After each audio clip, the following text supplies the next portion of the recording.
Alright, let's now move to end of chapter question number 2.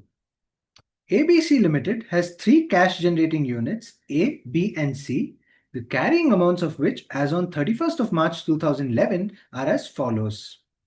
Cash generating unit A has got a carrying amount of 500 crores and it has got a remaining useful life of 10 years.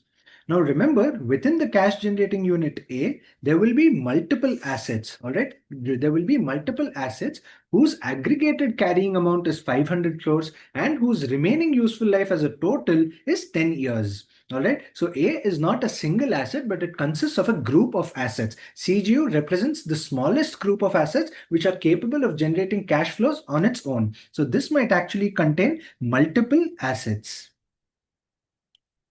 Same way, we have got CGU B and CGU C, which have got a carrying amount of 750 crores and 1100 crores, and both of them have a remaining useful life of 20 years.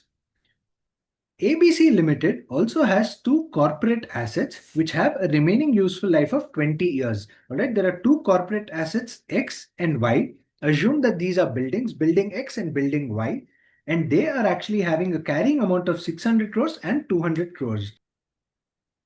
These are basically administrative assets which do not generate cash flows on their own and hence they cannot be tested for impairment separately. You cannot calculate recoverable amount of such assets separately and they are going to be allocated to A, B and C. The carrying amount of X can be allocated on a reasonable basis, i.e. on a pro rata basis to the individual's cash generating units. What they have mentioned is, just like in the previous illustration that we did, this 600 crores of carrying amount can be allocated to A, B and C on a pro rata basis. All right, they have mentioned that we can allocate it on a pro rata basis. Now, in the previous illustration, we had allocated it in the ratio of carrying amount. We had allocated the corporate assets carrying amount to A, B, and C, or to the cash generating units in the ratio of the carrying amount. In this question, we have been given additional information with regards to remaining useful life. We have been given additional information with regards to remaining useful life. So allocation of carrying amount of corporate X will not be directly in the ratio of the carrying amount, but we are going to calculate the carrying amount multiplied by the remaining useful life, and we will be actually allocating corporate X carrying amount in the ratio of the carrying amount multiplied by the remaining useful life. All right, so that would actually be 500 multiplied by 10, which is 5,000 for asset A. For asset CGU B, it will be 750 multiplied by 20, which is 15,000. And for CGU C, it will be 1100 multiplied by 20, which will be 22,000. All right, we are going to allocate the carrying amount of 600 in the ratio of 5,000 is to 15,000 is to 22,000. We will be allocating the carrying amount of corporate asset in the ratio of 5,000 is to 15,000 is to 20,000 is to 22,000. All right, where we do not have information about remaining useful life, we will be allocating it in the ratio of carrying amount. But in this case, we have information of remaining useful life. The remaining useful life of asset A is only 10 years, whereas that of asset B and C is 20 years. So A has got a lower remaining life, and therefore we are going to allocate a lower portion to CGU A. All right, A has got a remaining useful life of only 10 years compared to B and C of 20 years. Therefore, A will actually receive a lesser allocation. A will actually receive a lesser allocation compared to B and C, which have a remaining useful life of 20 years. All right, so we are actually going to calculate carrying amount multiplied by the remaining useful life, and we'll be allocating corporate asset X in that particular ratio. Next, moving on. The carrying amount of Y cannot be allocated on a reasonable basis to the individual cash generating units. All right, it is saying that the carrying amount of Y cannot be allocated. For example, what we decided to do in the case of X was allocate the carrying amount of X in the ratio of 5 is to 15 is to 22. The question is stating that you cannot actually do this for corporate asset Y. All right, it's saying that it would be incorrect or unreasonable to allocate the 200 crores, which is the carrying amount of Y, in the ratio of 55 is to 15 is to 22. It's saying that it is going to be unreasonable. It cannot be allocated on a reasonable basis to the individual CGUs. All right, so with the carrying amount of 200 crores, there is no reasonable basis in which you can actually allocate the carrying amount of 200 crores to CGU A, B, and C. What are we going to do in such a case? We'll actually look at it as we go through the question solving. The recoverable amount on 31st of March 2011 is as follows. For A, B, and C, you've got a recoverable amount of 600 crores, 900 crores, and 1400 crores. And then you've got the carrying amount, you've got the recoverable amount of ABC Limited as a whole to be 3,200 crores. All right. First, at the end, the entity name is ABC Limited. Within ABC, you've got three individual CGUs called A, B, and C, all right, whose recoverable amounts have been provided as 600 crores, 900 crores, and 1400 crores. Now, what they're giving you as an additional information is the recoverable amount of the entity as a whole. All right, as for the entity as a whole, the recoverable amount is 3,200 crores. So, what is actually being done here? For the entity as a whole, we would have calculated the value in use, which is the present value of the future cash flows, and we would have calculated the fair value less cost to disposal for the entity as a whole. And for the entity as a whole, the greater of these two numbers, VIU or fair value less cost to sell, the greater of the two was 3,200 crores. All right. So we did this determination at individual CGU level, and we also did this determination at the entity as a whole. All right. The recoverable amount of individual CGU A would have also been calculated as VIU or fair value less cost to sell, whichever is greater. And for the entity as a whole, also we are doing this determination. We are doing this determination for CGUs A, B, and C, and for the entity as a whole. Now, one obvious common sense point is the recoverable amount for the entity as a whole cannot be less than the recoverable amounts of A plus B plus C. All right, if you notice, the recoverable amounts of A plus B plus C is actually equal to 600 plus 900, which is 1500. 1500 plus 1400 is equal to 2900. For the entity as a whole, the recoverable amount cannot be less than 2900 because A, B, and C are parts of the entity. When the parts of entity have got 600, 900, and 1400 as their recoverable amounts, the entity as a whole should have a recoverable amount of at least 2900. All right, it should have at least 2900. Why is it greater than 2900? Because for the entity as a whole, let us say if you're selling individual assets, sometimes you might actually get a lesser price. Whereas if you're selling the entity as a whole, maybe the price that you're able to sell upon, the price you're able to receive upon sale is actually higher. All right. Or let us say the cash flows that an entity as a whole is able to generate is greater. So that is driving the higher value in use. All right. Let us say when all the assets operate together, you're able to generate extra synergy. You're able to generate extra synergy, which is driving higher cash flows and has resulted in a higher VIU compared to individual CGUs. Or let us say when you sell individual assets, you're able to actually receive lesser price, but when you're able to sell the entity as a whole, you're able to receive a higher price, and therefore your fair value less cost to disposal is higher, and therefore your recoverable amount of the entity is higher. All right. Your recoverable amount of the entity should be therefore greater than or equal to the sum total of the recoverable amounts of individual CGUs. The recoverable amount of the entity as a whole should be greater than or equal to the sum total of recoverable amount of individual CGUs. All right. So this is one condition that I would like to have that I would like you to have at the background. All right. Although it's not going to be relevant, it's more common sense that the recoverable amount of the entity cannot be less than the recoverable amount of the individual CGUs. All right. Calculate the impairment loss, if any, and ignore decimals. All right. So let's start with calculating impairment loss.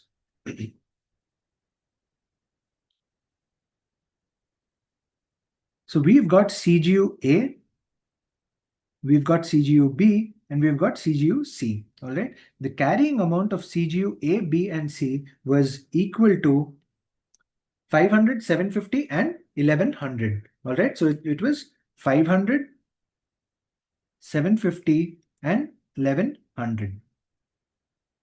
The useful life was 10 years, 20 years, and 20 years.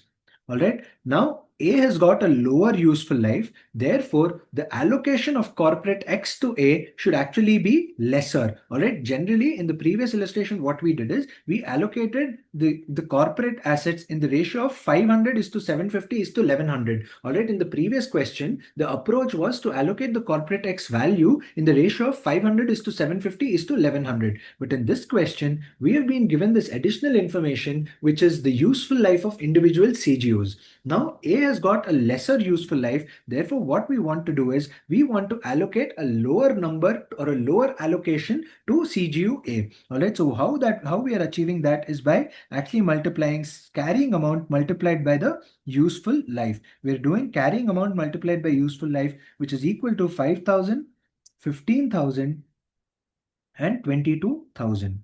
All right. So the allocation of corporate X is basically going to be in the ratio of 5 is to 15 is to 22. All right. The allocation of corporate X is going to be in the ratio of 5 is to 15 is to 22. So next we've got allocation of X.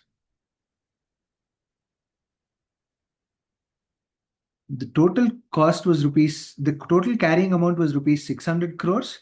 I'm allocating that as 600 multiplied by 5, the whole divided by 5 plus 15 plus 22, the whole divided by 5 plus 15 plus 22, which is equal to 42. All right, so it is going to be 600 multiplied by 5 by 42. This will be 600 multiplied by 15 by 42.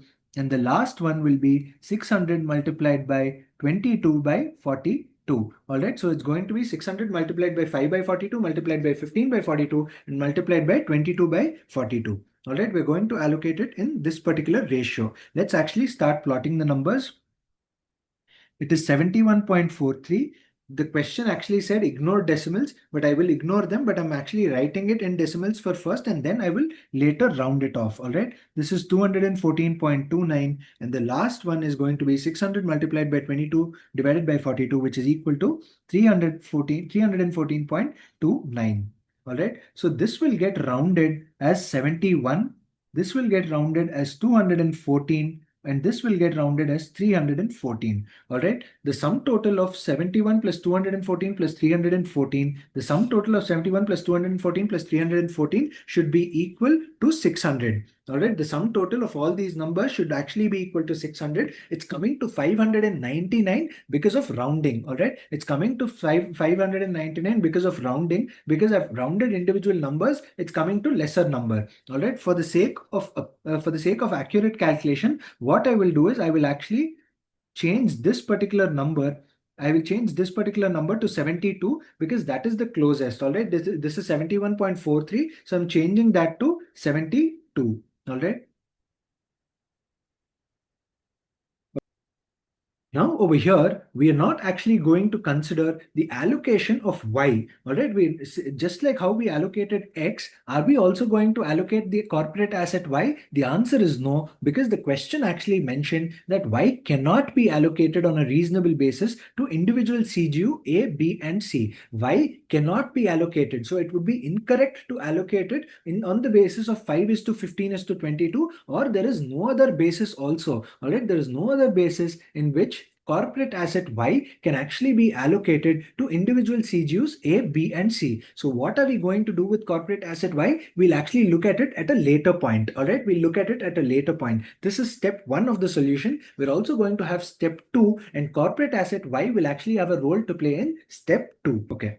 Now, so we had the original carrying amount of CGU A, B, and C as 500, 750, and 1100. We are then allocating corporate asset X as 72, 214, and 314. So the total carrying amount will be 500 plus 72, which is equal to 572. And then we had 750 plus 214, which is equal to 964. And the last one is 1100 plus 314, which is 1414. This is the total carrying amount. We have been given with the recoverable amounts of assets A, B, and C. We have been provided with the recoverable amounts of assets A, B, and C as 600, 900, and 1400. All right, so this is going to be 600, this is 900, and this is 1400. All right, impairment loss will be carrying amount less recoverable amount. Impairment loss is going to be calculated as carrying amount less recoverable amount. in this case, there's going to be no impairment loss for the CGUA. There's going to be no impairment loss because the carrying amount is less than the recoverable amount. The carrying amount is lesser than the recoverable amount. An asset is right now at 572 crores, but its recoverable amount is 600 crores. It's already above. All right. So the assets, the books are not overstated. The asset is not overstated on the balance sheet, and hence there won't be any impairment loss. In case of CGUB, there'll be an impairment loss of 64 crores, and in case of CGUC, there'll be an impairment loss of 14 crores. All right, we're going to have 64 crores and 14 crores as impairment loss that we will be recognizing. Now, this 64 crores will get allocated not only to CGU-B, but will also get allocated to X as well. All right, it will also get allocated to X because a portion of this impairment loss is attributable to asset X, and therefore this 64 crores will get allocated to asset X. How are we going to allocate this 64 crores? We're going to allocate it in the ratio of 750 is to 214. A portion of the 64 crores impairment loss will get allocated to CGU-B, and the remaining portion will get allocated to the corporate X. All right, so let's actually do allocation of impairment loss.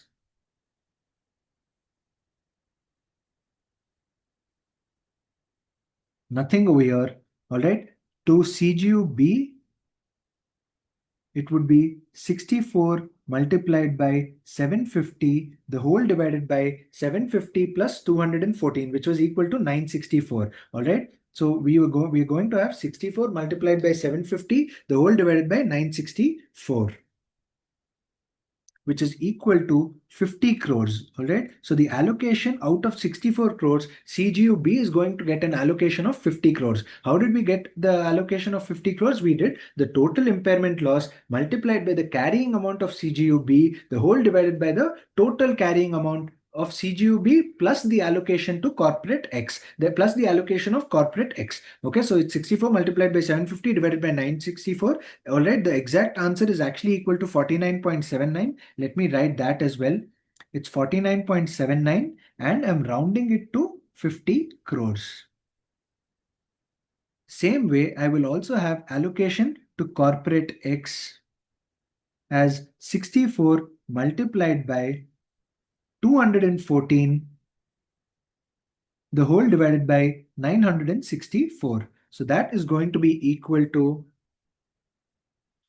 14.21 crores or approximately 14 crores. All right, so out of the 64 crores, 50 crores is going to get allocated to CGU-B and 14 crores is going to get allocated to corporate X. The same process we'll also follow for CGU-C. All right, I'm writing it against this particular row only. All right, I'll make it a CGU-B slash CGU-C. So this would be 14 crores multiplied by 1100 crores. 1100 was the carrying amount of CGU-C, the whole divided by 1414. All right, it's going to be 1400 crores multiplied by 1100 crores, the whole divided by 1414. That is equal to 10.89. All right, so this is going to be equal to 10.89 crores or approximately this would be 11 crores. All right, to corporate X, it would be the remaining 14 less 11, that would be 3 crores. All right, but that would be standalone way. It'll on a standalone way, it'll be calculated as 1400 multiplied by 314, the whole divided by 1414. All right, so that is going to be equal to approximately 3.108, 3.11 crores, and on a rounded basis, that will be 3 crores. So out of the total 14 crores, the allocation to CGU-C is going to be 11 crores and the allocation to corporate X is going to be 3 crores. All right. So after this impairment loss, if I actually plot down, the carrying amount of CGU A, B, and C and corporate X, it would be as under. So I've got A, I've got B, I've got C, and I also have X. All right. So the original carrying amounts were 500, 750, 1100, and X had a carrying amount of 600 crores. All right. Less impairment loss that is recognized. Nothing for asset A. For B, the impairment loss that we recognized was 50 crores. For B, the impairment loss that we recognized was 50 crores. So for B, the impairment loss that we recognized was 50 crores. For C, the impairment loss that we recognized was equal to 11 crores. And for X, the total impairment loss that we recognized was equal to 14 plus 3, which is equal to 17 crores. For X, the total impairment loss that we recognized was equal to 14 plus 3, that is equal to 17 crores. All right, so the 17 crores was the impairment loss recognized for corporate asset X. So the revised carrying amount is going to be equal to 500 crores in case of CGU A. There's no impairment loss. Therefore, the revised carrying amount is equal to the original carrying amount. In case of CGU B, it's going to be 750 less 50, that is equal to 700 crores. In case of CGU C, it will be 1100 minus 11, which is equal to 1089 crores. And in case of corporate asset X, it will be 600 less 17, that is equal to 583 crores. All right, so the revised carrying amount is going to be 500, 700, 1089, and 583. These are the values after charging impairment loss for A, B, and C, which takes into account the allocation of corporate asset X. Now with this, we are done with step number 1 of the solution, all right, where we did not consider the role of corporate asset Y at all. We ignored corporate asset Y. Step number 2 is actually going to consider corporate asset Y as well. Now, what Ind AS 36 states is if there are corporate assets which cannot be allocated on a reasonable basis to individual CGUs, if there are corporate assets which cannot be allocated to individual CGUs on a reasonable basis, all right, reasonable basis could be anything. You need any basis for allocation of corporate asset Y. But if there is no basis on which it can be allocated to individual CGUs, then what Ind AS 36 states is find the next group of CGUs. All right, try to group 2 or more CGUs and check whether corporate assets can be allocated to the group of CGUs. All right, what Ind AS 36 states is, okay, you're not able to allocate corporate asset Y to A, B, and C individually. If you're not able to do that, then find the next group of CGUs to which you are able to allocate corporate asset Y. Let's say A and B are one group. Are you able to allocate corporate asset Y to that group? If not, then try finding another group of assets to which you are able to allocate corporate asset Y. All right, in such a way that ultimately you have to allocate corporate asset Y. If not to individual CGUs, you either try to allocate it to a group of CGUs. If you're not able to allocate it to an individual CGU, then try to allocate it to a group of CGUs. Although it's not very evidently mentioned in the question is actually presuming that the next group of CGUs to which corporate asset Y can be allocated is the entity itself. A plus B plus C is the group of CGUs to which this corporate asset Y can be allocated. How am I actually understanding this inference from the question? Because the question gave me the recoverable amount of the entity ABC. All right, the recoverable amount of the entity ABC was given, which means that the question was actually trying to say that the next group of CGUs to which asset Y can be allocated is the entity itself. All right, the entity, which is the combination of A plus B plus C, is the group of CGU to which corporate asset Y can actually be allocated. This is what I'm actually inferring from the question. All right. The question mentions that corporate asset Y cannot be allocated to A, B, and C on an individual basis. Therefore, what Ind AS 36 states is try finding out a group of CGUs to which it can be allocated. Now, the question has not given me any group of CGUs. Groups could be either A plus B or A plus C or B plus C. All right. There can be 3 groups that I can imagine. AB is one group, BC is one group, or AC is one group. All right, the question has not given me any information for the recoverable amount of AB, BC, or AC. The question has given me the recoverable amount of ABC Limited as a whole, which means what I'm inferring is that this corporate asset Y can be allocated only to the entity. The entity is also, remember, a group of CGUs. All right, so this corporate asset Y can be allocated only to this group called ABC Limited, and it cannot be allocated to any lower level than ABC. It cannot be allocated to any individual CGUs at a lower level than ABC Limited. All right, so in step number 2, we are basically going to calculate the impairment loss for ABC Limited as a whole. All right, we're going to calculate impairment loss for ABC Limited as a whole. Step number one was calculating although I did not write it over here, step number one was calculating impairment loss for individual CGUs.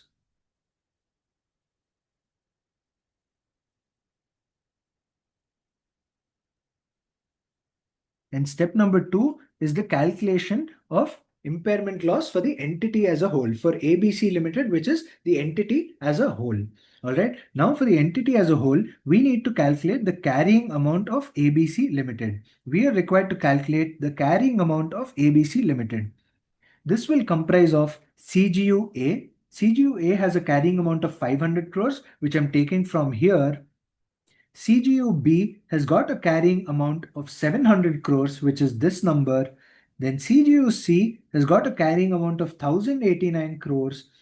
Corporate X has got a carrying amount of 583 crores. All these numbers I've taken it from here. All right. So the carrying amount of ABC Limited is going to be the carrying amount of the individual assets within ABC Limited. So that is going to be equal to 500 plus 700 plus 1089 plus 583.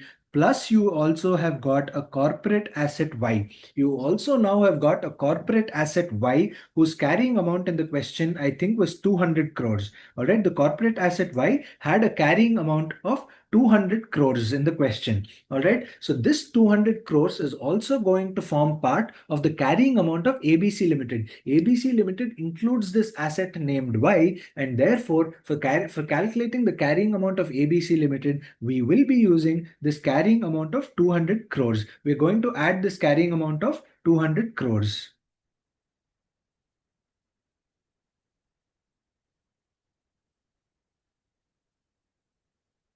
All right, so the total carrying amount of ABC Limited is going to be equal to 500 plus 700 plus 1089 plus 583 plus 200, which is equal to 3072 crores. All right, the next is the recoverable amount of ABC Limited was equal to 3,200 crores. All right, the recoverable amount was provided as 3,200 crores. All right, so the carrying amount is 3,072. The recoverable amount is 3,200 crores. Is there any impairment loss? I have a group of assets in my balance sheet, which is at 3,072 crores. The recoverable amount of this entity as a whole or the group of assets is 3,200 crores. Therefore, there is no impairment loss. Impairment loss is nil because this asset is not overstated on the balance sheet. The assets carrying amount is 3,072. The recoverable amount is higher than the carrying amount, and therefore there is no impairment loss. All right. Since there is no impairment loss at the entity level, I do not have to allocate this impairment loss at the entity level to its constituents. All right. I do not have to allocate this impairment loss to its constituents. There is nothing to allocate at all. All right. So therefore, there is no impairment loss for at the entity level, and hence corporate asset Y does not get any allocation. There is no impairment loss allocation. All right. Remember, there was an impairment loss allocation for individual CGU A, B, C, and corporate X based on their standalone calculation. Based on their standalone calculation, you actually had an impairment loss and you recognized that impairment loss, and these carrying amounts were after such recognition of impairment loss. All right. But because there is no impairment loss at the entity level, corporate asset Y does not have any impairment loss allocation. All right. Corporate asset Y would have an impairment loss allocation only if there was an impairment loss for the entity as a whole. All right. Remember, corporate asset Y could not be allocated to A, B, and C on a reasonable basis. Because it cannot be allocated to A, B, and C on a reasonable basis, what we were required to do is calculate what we were required to do is we were required to find out the next bigger group of CGUs to which this corporate asset could be allocated. Find out the next bigger group of CGUs to which this corporate asset Y can be allocated. In the question, there is no other group of CGU given. Directly, we have information about ABC Limited. So it is presumed that corporate asset Y can be allocated only to the entity as a whole. There is no other basis on which you can allocate. You You cannot allocate it on the ratio of 5 is to 15 is to 22 because the question is stated it is unreasonable to do that. It is not a reasonable allocation basis. And hence, what we have done is we've allocated corporate asset Y to the entity as a whole, which is the group of CGU to which Y can actually be allocated. All right, so the total carrying amount in such a case was 3072 and the recoverable amount was equal to 3200, and we do not have any impairment loss at an entity as a whole. Let us quickly see the question and solution of the institute.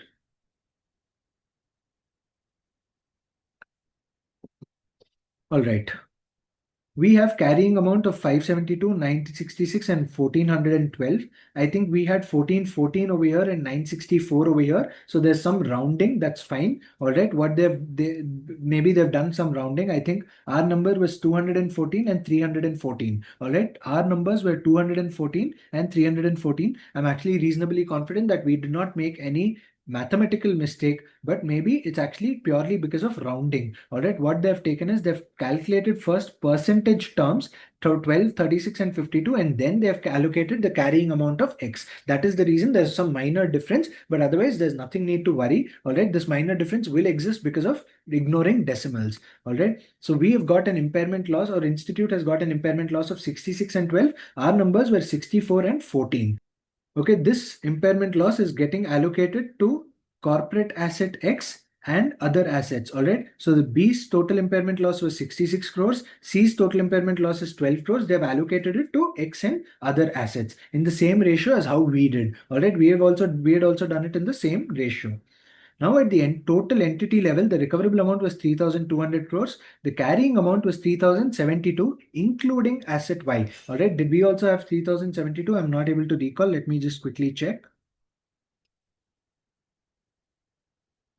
Yes, we also had a carrying amount of 3,072, and at the total level, the recoverable amount was 3,200 crores, and therefore there is no impairment loss for the larger CGU. All right. So the next larger group of CGUs, the next bigger group of CGUs was ABC Limited as a whole, and at that ABC Limited level, we do not have any impairment loss, and hence corporate asset Y does not get any allocation of impairment loss at all. All right. So that is how we actually proceed in case one corporate asset is not allocable to individual CGUs on a reasonable basis. All right. If there is a corporate asset which is allocable to individual CGUs on a reasonable basis, then we only have to do step number 1. All right. But if there is a corporate asset which cannot be allocated to individual CGUs, then we have to find out the next bigger group of CGUs. We have to find out a larger CGU which consists of a group to which this corporate asset Y can be allocated. All right. Over here in this case, ABC Limited is the larger CGU to which corporate asset Y can be allocated. The question is not actually telling this directly, but I'm inferring this because they've given the recoverable amount of ABC Limited as a whole. All right. So that way we actually have a nil impairment loss at the ABC Limited as a whole, and hence corporate asset Y does not get any allocation. Corporate asset Y does not get any allocation of the impairment loss. Impairment loss is only calculated at the individual asset level, individual CGU level, and hence it is allocated only to CGU A, B, C, and corporate asset X, which is allocable to A, B, and C. All right, with that, we're done with question number 2 of the ICAI material. Okay, now that we actually did a sum, let's also look at the text of Ind AS 36 so that you're able to appreciate it. All right. If a portion of the carrying amount of a corporate asset can be allocated on a reasonable and consistent basis, this is with regards to corporate asset X. The carrying amount of X could be allocated on a reasonable and consistent basis, then an entity should basically compare the carrying amount of the unit, including the portion of carrying amount of the corporate asset. What did we do in our example? We took CGU A plus allocation of X to CGU A.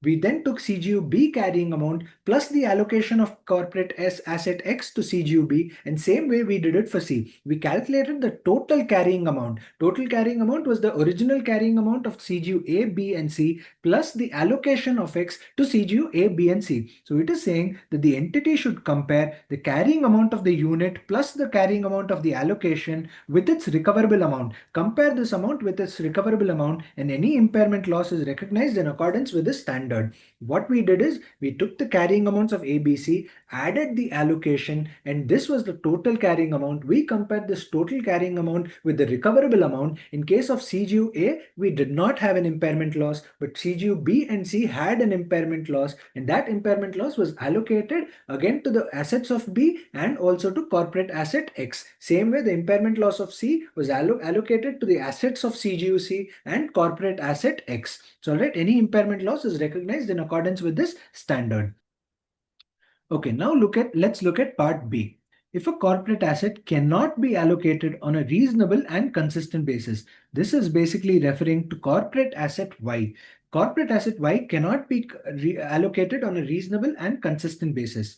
In that case, you have got step number 1, which is calculation of impairment loss at individual CGU level. All right, so it is asking you to compare the carrying amount of the unit excluding the corporate asset. Ignore the corporate asset Y and then compare the carrying amount of the unit with the recoverable amount and recognize any impairment loss. So this is the step number 1 that we did. Then we had step number 2, which was basically identifying the group of CGUs to which a portion of the carrying amount of the corporate asset can be allocated. Okay, if you're not able to allocate corporate asset Y to individual CGUs A, B, and C, then find out group of CGUs to which this corporate asset Y can actually be allocated. Find out the group of CGU to which corporate asset Y can be allocated. In our example, we had 3 CGUs, A, B, and C. So the potential groups could have been A plus B, B plus C, or A plus C. The potential groups could have been either A plus B, B plus C, or A plus C. The question actually did not give us any information about this, and therefore the question actually gave us the information about ABC as a whole. Remember, ABC entity is itself also a combination or a group of CGUs. ABC Limited as an entity is also a group of CGU, and we were actually given the information about recoverable amount of the ABC Limited, implying that corporate asset Y can only be allocated to this group of CGUs, which is ABC Limited. All right, corporate asset Y could only be allocated to the entity as a whole on a reasonable basis. All right, we cannot actually allocate corporate asset Y even to any smaller group of CGUs. The smallest group of CGU to which this entity, which corporate asset Y could be allocated is the entity itself. All right. After you identify, compare the carrying amount of that group of CGUs, including Y. All right. We took A plus B plus C plus X plus Y. So we calculated the carrying amount of the entire group. We calculated the carrying amount of the entire ABC Limited, and then we compared that with the recoverable amount with the group of units. Recoverable amount of the group of units was 3,200 crores in our case. Any impairment loss shall again be recognized in accordance with the requirements of the standard. All right, this 2 and 3 is basically the combination of step 2. All right, the 2 and 3 that you have over here is the combination of step 2 of what we actually did. All right, thank you.